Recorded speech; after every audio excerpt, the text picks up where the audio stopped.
Good morrow, adventurers, and welcome to our podcast, Good Morrow, the show that discusses all things Dungeons and Dragons. We are your co-hosts, Katie and Mandy.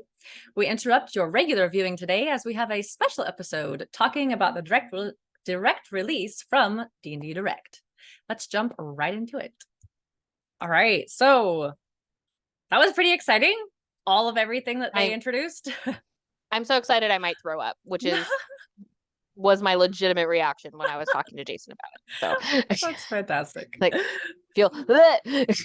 I know, right? I was so excited. I cannot even wait. There's so many great things. So many. The first thing that I was excited about, they talked about, was D&D Minecraft. I thought that was really cool. So excited. Jason plays Minecraft. My kids play in Minecraft, and they're obsessed with beholders. So when we saw that there was a beholder monster, we were like, yes, the kids are going to love it. So we're very excited. So true. My kids also play Minecraft. I have never yet actually played it, but it looks really fun. And it looked kind of, I don't know how the play will be, but it looked similar to maybe how they've done like World of Warcraft or Guild Wars. It will be fun to see like how they do the RPG, if it's like open world or if it's like Minecraft is pretty open world. Yeah. It's pretty open world. So I would assume that's what it's going to be. I mean, the D&D website does say it's like a sandbox, so it could work out pretty well. Really fun. So that'll be exciting. Yeah. All right, well, moving on. I loved this part. It has really nothing to do with anything that they have released other than the fact that it was an amazing jingle, and I was so happy. I loved the ending. That was my favorite part. Yes, that was my favorite part too. She just like was like, and her eyes bugged out and was like freaking crazed person. I feel like that's how Chris and Jason reacted when we both agreed to play. Yes. And when we actually liked it, like loved it. Yeah. Like... no, the jingle was really fun, and I would really like to write our own jingle at some point. Exactly. I had all these ideas. I was like, I have no idea what the jingle would be about, but I want to write my own. I do too. Will it be good? Probably not. It will be amazing because it just has to be. It just has to be amazing. I probably won't sing it for the group. I'm not going to lie, but I'll tell you I wrote a jingle. I'll tell you wrote a jingle. Did you also notice the Matt Mercer poster in the background? Yes, I instantly was like, Mercer! And Jason's like, how do you pick up on these things? I was like, how do you miss the vest and the hair? I know. How could you miss it? Also, did you notice Trogdor? Do you know Trogdor? Yes, okay. I know Trogdor. I know, well, but like not everyone does. I was like, what? I thought that was fun. I am offended. Okay, we can move on from the jingle. I will never move on emotionally from the jingle. Honestly. I know. As soon as they started singing, my little heart just exploded. I was like, I'm done. I'm here for life now. Like there were really, yeah. Anyway, okay. They were. Moving on. The next big thing that they talked about was Magic the Gathering. Is Jason excited about that? Jason was super pumped about this, and he was like, now you have to learn how to play. I was like, okay, I will try to figure out how to play.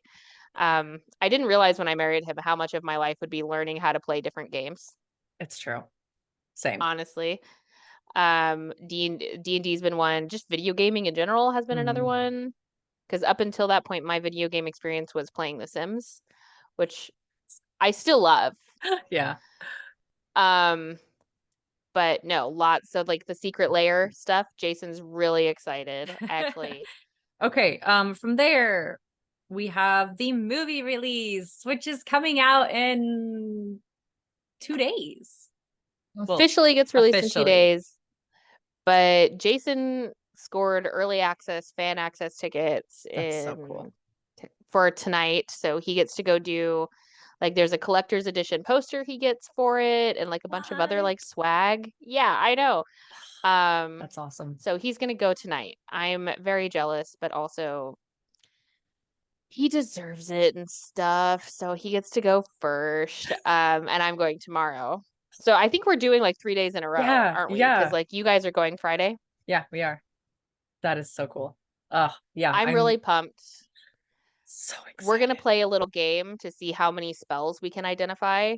That's a good idea. Yeah. So we already watched the trailer that they had, which, you know what? We should probably list those resources like in YouTube, like in the bio. Like, okay, yes, we will list that. Like, ooh, that's a divine smite. We should do Ooh, right. That's a green flame blade. That shield. That's a good idea. It was lots of fun. Or like, oh, I bet she's raging. That's a wild shape. You know, all these other things. Yes. It was super fun, and I'm more excited because I know Matt Mercer watched it. Right. All of them went and saw it at the actual premiere. Yeah. And he was saying it's lots of fun, and it is very reminiscent of just like a fun night at the table. I know we have some friends that are very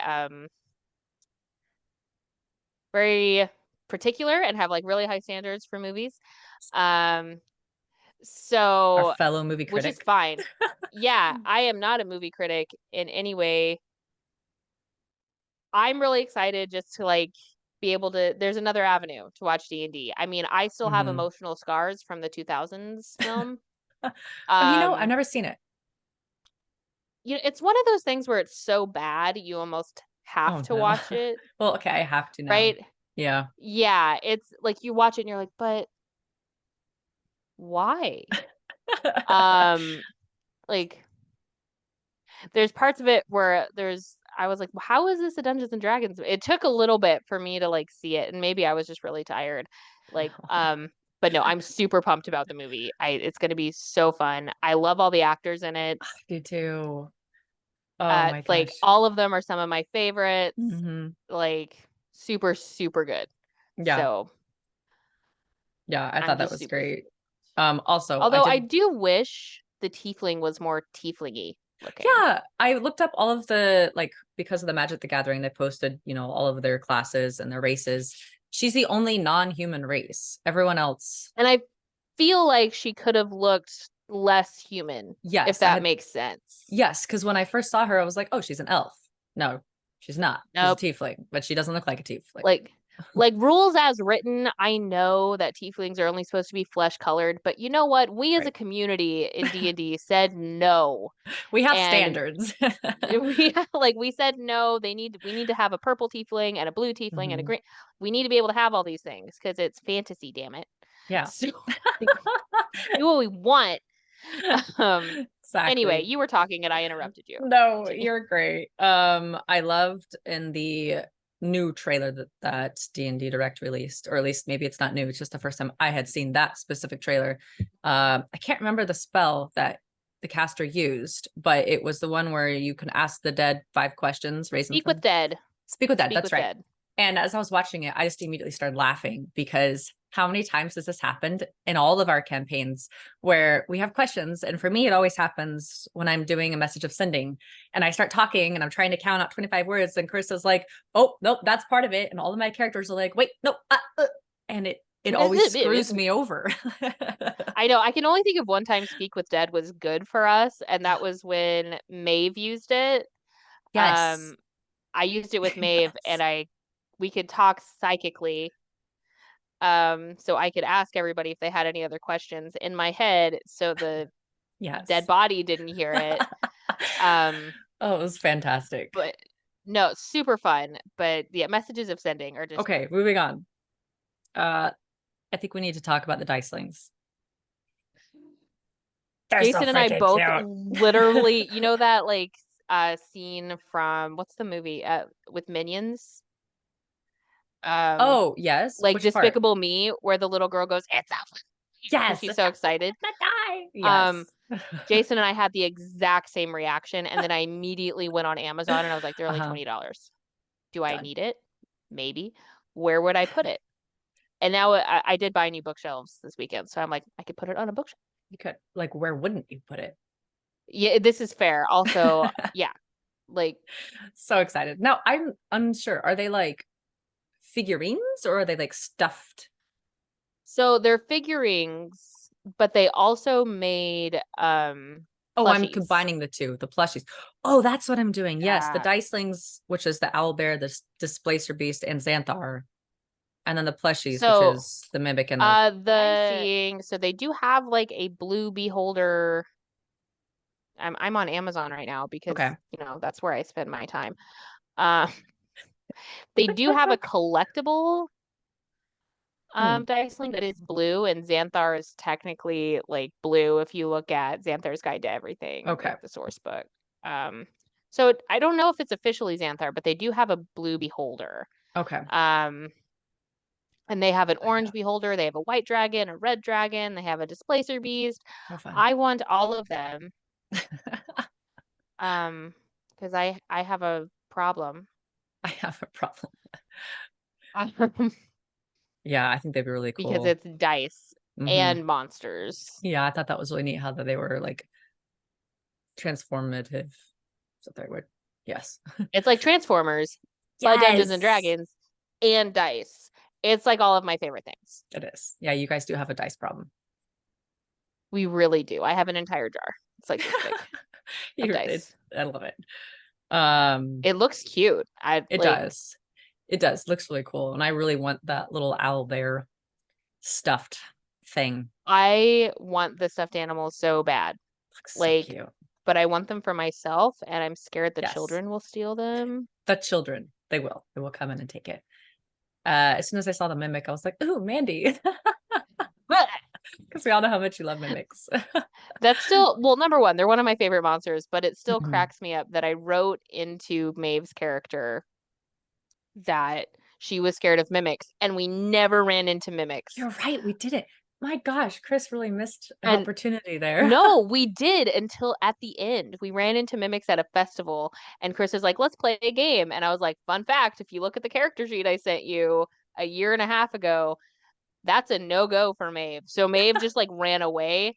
Yes. This is a character who literally faced a god and was like, yeah, F you, lady, and killed her.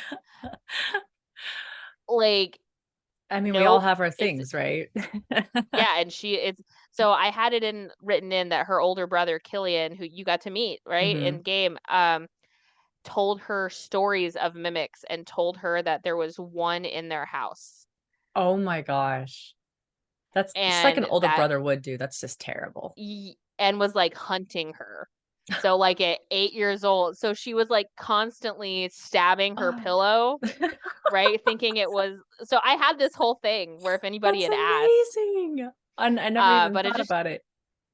But I never, well, like, you're not going to be like, what are you afraid of? Are you afraid of mimics? Or like, I was hoping it would come up at one point, like in combat. Cause I was like, how would I play that? But mimics are hilarious. They're amazing. Such a cool little, I love mimics. Yes, they are. Love them. Oh, okay. The big one, R.A. Salvatore. I always call him R.A. Salvatore. You mean these? Yes, those. Did you already get them? No, it hasn't come out yet. No. These are just the hard copies that I have on my book cart.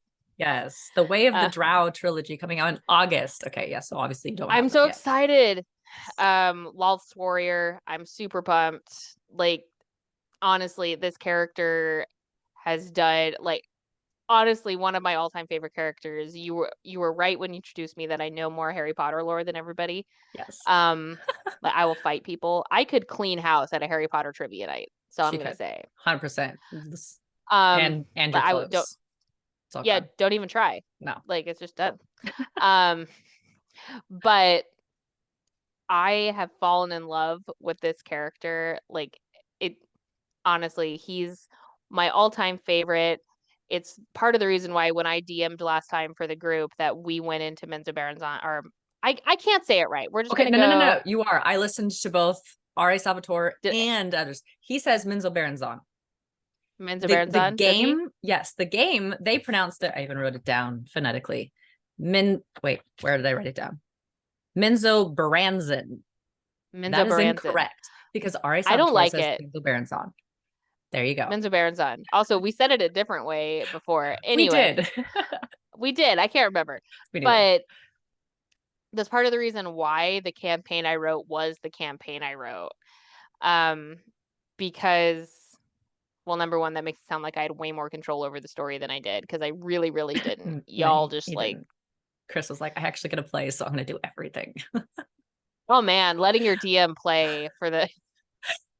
And it's really hard to say no to your DM when they've been so nice to you for like a year. Chris did not have to resurrect my character, but he did because he knew I was sad.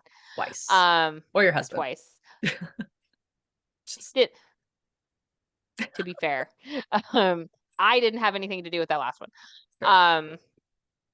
But this character I think has done so much for D&D, has done so much for the genre of fantasy. There's just it's so good, and I don't want to like spoil it for you because I know you're reading it, so I won't like discuss plot points, but I know he is the coolest character. He's why 99% of my characters dual wield. Oh right. Because is he a ranger and a fighter? He is a ranger. Let me. So I know he had mentioned yesterday something about him and like, knife or sword skills. Oh, obviously. There we go. Yeah, so he's like an amazing swordsman. Okay. I wonder, like I actually thought you had read it before because he has like a panther companion. Which is like an awful lot like my first character, Adrena. Yeah, so I actually thought you'd read it before. That's interesting. But I'm so pumped, and I'm also just super excited about the video game. I know we've said a little bit that I don't play video games very often, so me being excited about this is a big deal. It is a big deal. I'm super pumped. I thought the graphics were gorgeous. It's exactly how I pictured Menzo Baronzon. They had so many, like they kept true to the source material from what I can see, right? Like maybe there's something that they went just wild with, but like you can see, I can't remember the tower that provides light in the Underdark for the city. It has a specific name. But I'm so excited. I can't believe that Drizzt is coming. Like we're doing more Drizzt and R.A. Salvatore. It was so cool to hear him talk about how he came up with the character, that he just came up with it walking into a meeting. Like, are you kidding? Right? Like the best created character. That was amazing. That was really cool. And I loved what he said about how he created Drizzt and on all of the books that he's created to like help him in his own life and like, okay, put pressure on these individuals and these characters and how do they overcome it, which is a little bit what we've talked about with D&D in general, is we've been able to do that with our own characters as well. Absolutely. I think that's actually a tool, or that's where fantasy becomes a tool, right? It becomes like this way to improve yourself. Yes, it's super fun, like the jingle we talked about, where like they talk about you get to be the main character. A lot of times you get to star in your own like little fantasy sitcom where just nonsense happens 99% of the time, but then you have these really beautiful moments where you get to, I don't know, I'm thinking back, like you get to avenge your father's death, or you get to walk your character through some really hard decisions, right? Where like we talk about my husband's character dying, Chris's character when he played a character and DM'd at the same time, which he did a fantastic job at, by the way. So good.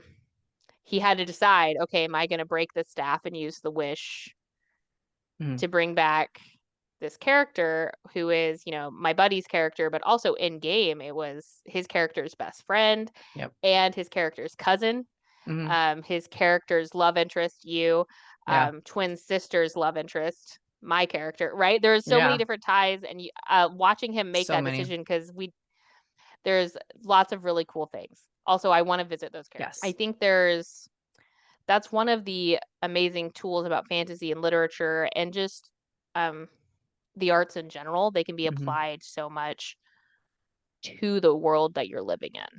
Yeah. And this is just again one of those times where, in real life, I can't summon a fireball and murder the problem I'm having. Unfortunately. No. I mean, 9 times out of 10, you can't do that. And if you do, it's illegal.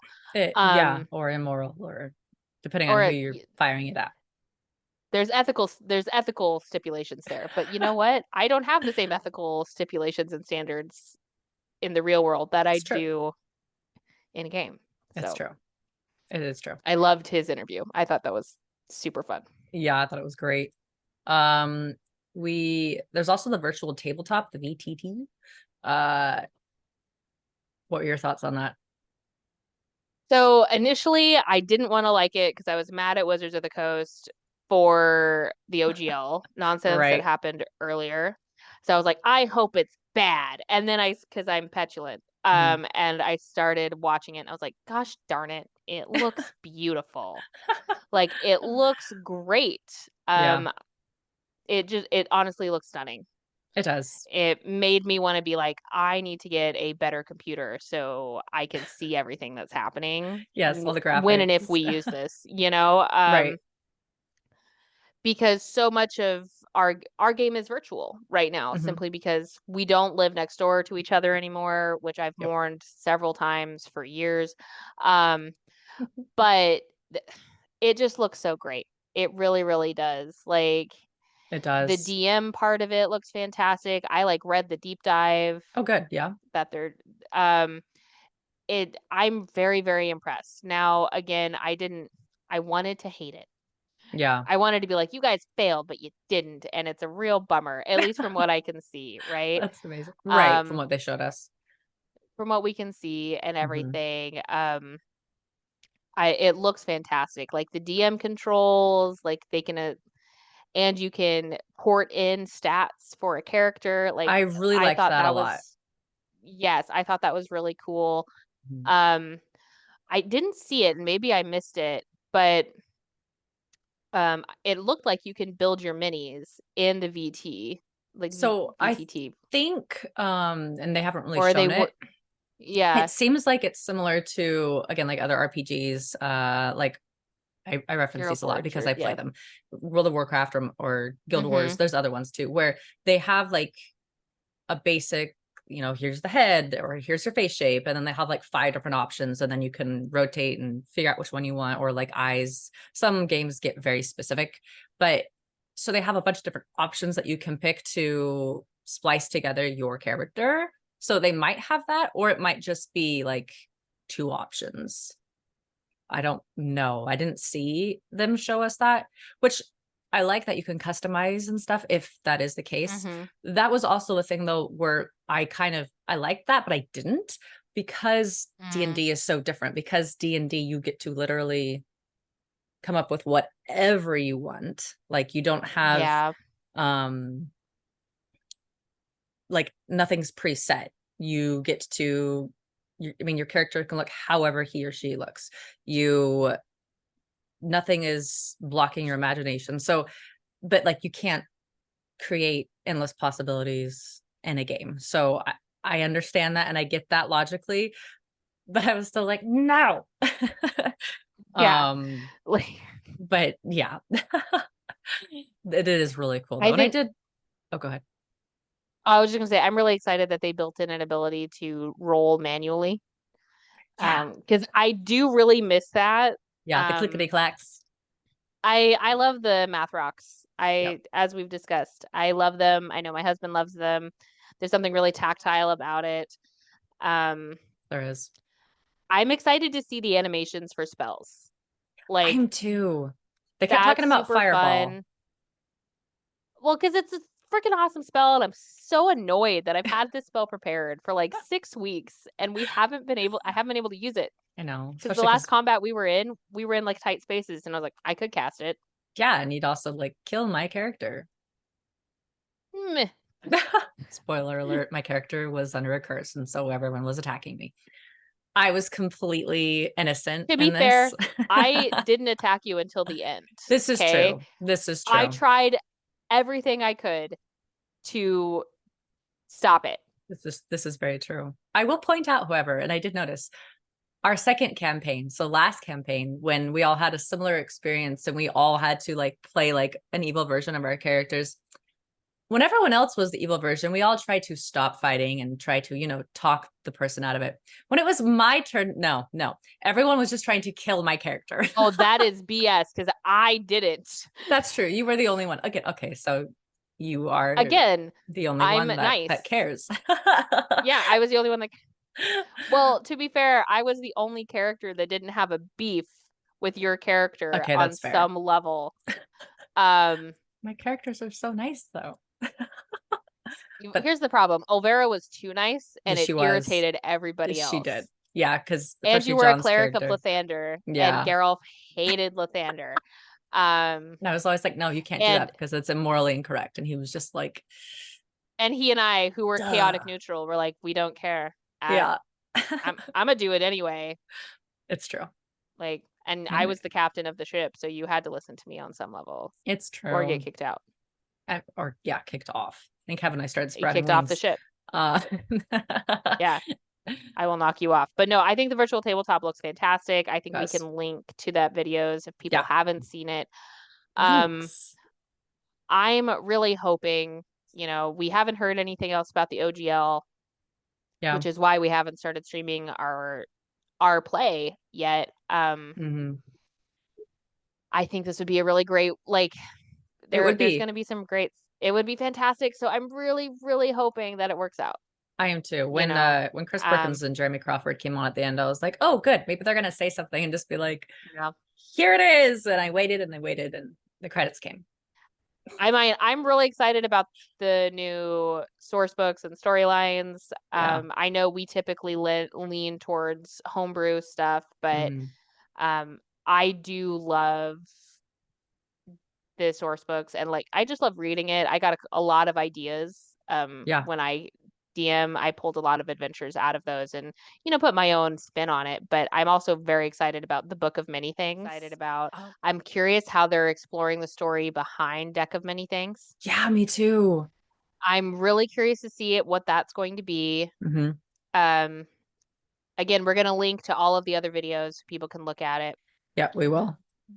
Because I would actually love to, if that's going to be a campaign, like a source book.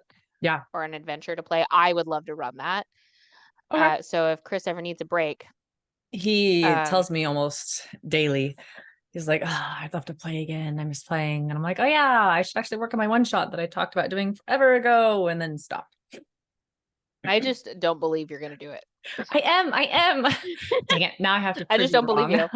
I just don't believe you. I have notes and everything. And the Fandelver and below one. I'm excited because that's kind of a callback to our very first foray into D&D where we played Fandelver's Mines. Yes, that's what it was. That's right. I was like, why does that name sound so familiar? Yeah, so it's the same town. With, the red brands and all of that stuff. Okay, so all of this was coming back to me. Now I understand why. I get it. One other thing really quick that I wanted to talk about just briefly was Mojang. I just combined his first and last name. Wow. Mojang Bonello. That was I demand we keep this in the original in the video cut. I'm so sorry if you ever say this. Joe Manganiello, the director of the 50-year history documentary. How cool is that? I love documentaries, and you do too, right? Yeah. Okay, that's what I thought. I thought we had we have so many connections, and I thought this was one of them. I love that he's doing this. Like, how awesome is that? And it reminded me of, I don't know if it was like a video or TikTok or something of some guy talking about how he doesn't D&D or something. And then Joe Manganiello pops up and he's like, well, I do. It's a Twitter. Is it Twitter? It's Twitter. Honestly, I want to find the graphic, and John, if I find it and send it to you, have it brought up. Yes, we need to talk about that. This guy goes, I don't D&D, and it's a gym selfie. That's right. I don't know what he was so proud of.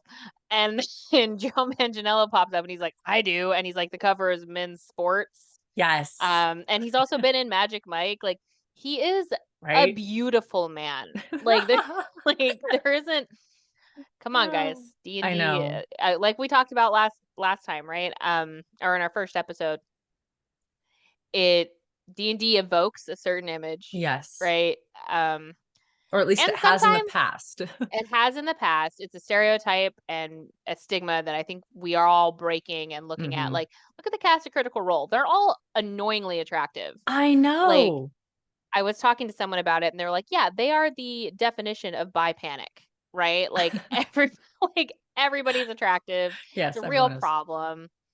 But no, Joe Manganiello, he's so funny. But no, I'm so excited about this, and that it's coming out in 2024, which he said is the year of the dragon, which was so cool because he had talked about how he got into D&D as a 9-year-old DMing, and his favorite was the Dragonlance books. So kind of all came full circle for him. So I think that's really neat. Yeah, Jason loves those. Yeah, loves Dragonlance books. Again, it's just more things I need to read. I've got a lot. Keep up, man. I know. Chop. And I also loved what he said about, quote, elevated conversations that he's also doing with everyone who plays. And he, just to name a few, mentioned screenwriters, politicians, rock stars, talk show hosts, authors, professional wrestlers. So again, just to show that stigma that is hopefully gone or going. And yeah, anybody can play D&D. I love it. Everybody should play D&D. Everybody should play. That's the new motto. Everybody should play D&D. There we go. I'm writing it down right now. Oh man. So yeah. Did we miss anything? I want to talk about how they're bringing Vecna back. I'm super pumped with Vecna. I know it feels a little bit like a resurgence, like we're going back into the renaissance of D&D, right? Like the Red Wizards of Thay, they're the villains in Dungeons and Dragons, Honor Among Thieves, and so they're there. There's also just the major antagonists in the 1983 Dungeons and Dragons cartoon. I'm really, really excited, and one of the source books that I absolutely love is The Wild Beyond the Witchlight, which is a Feywild adventure. And the group of villains there is going to be reappearing at some point. I'm super excited. Vecna's coming back. Red Villains of Thay. Like, it's so cool.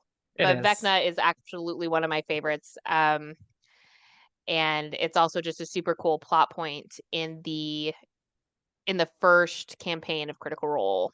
I don't want to spoil it, but it ends up like it comes up pretty cool. It's pretty awesome if you watch the stream. But it's super cool. Just super cool. Super cool. Oh, okay.